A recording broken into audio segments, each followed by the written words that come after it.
নওগাঁ সাপাহারের পাতারি সীমান্ত দিয়ে নারী পুরুষ সহ অন্তত ৯ জনকে পুশিনের চেষ্টা করেছে ভারতীয় সীমান্তরক্ষী বাহিনী বিএসএফ।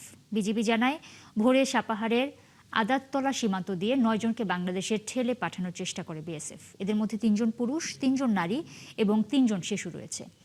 খবর পেয়ে আদাতলা সীমান্ত চৌকির বিজিবির টহল দল তাদের প্রতিরোধ করে। বর্তমানে ওই ৯ জন সীমান্তের শূন্য রেখায় অবস্থান করছে। পরিস্থিতি নিয়ন্ত্রণে ওই এলাকায় বিজিবি টহল বাড়ানো হয়েছে।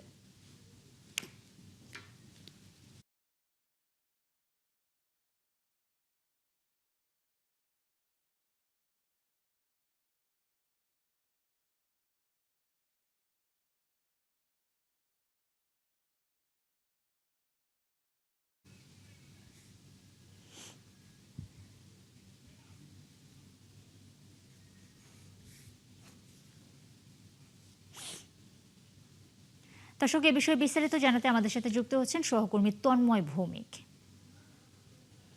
তন্ময়, সীমান্তে এখনকার কি পরিস্থিতি সেটা একটু জানাবেন এবং বিজিবি কি বলছে?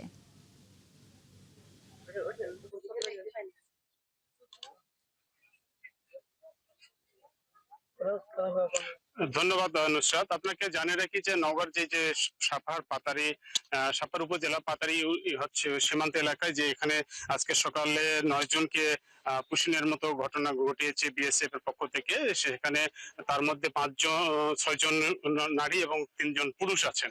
আপনি দেখতে পাচ্ছেন যে তাদের এই পক্ষ থেকে কিন্তু গ্রামবাসী থেকে বিজেপি সদস্যরা কিন্তু কঠোরভাবে দায়িত্ব পালন করছেন এবং তারা কিন্তু প্রতিরোধ করার পরে কিন্তু তারা এই যে জিরো সীমান্তে এখন বসে আছে, জিরো পয়েন্টে।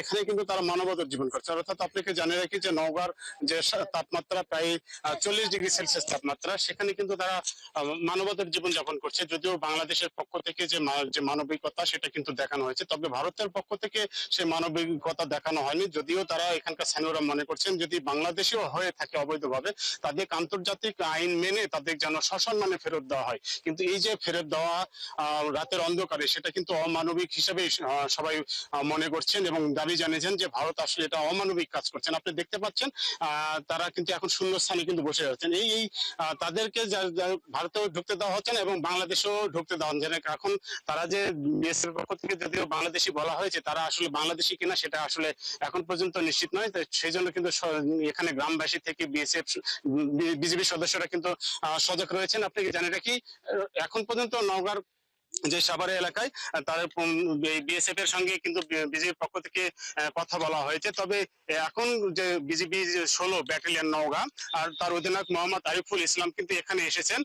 কিছুক্ষণের মধ্যে পতাকা বৈঠক হবে। পতাকা বৈঠকের মাধ্যমে আসলে জানা যাবে যে তাদের অবস্থানটা কোথায় হবে, ভারতে না বাংলাদেশে, সেটা কিন্তু নিশ্চিত হবে বা একটা সিদ্ধান্ত হবে বলে আশা করা হচ্ছে।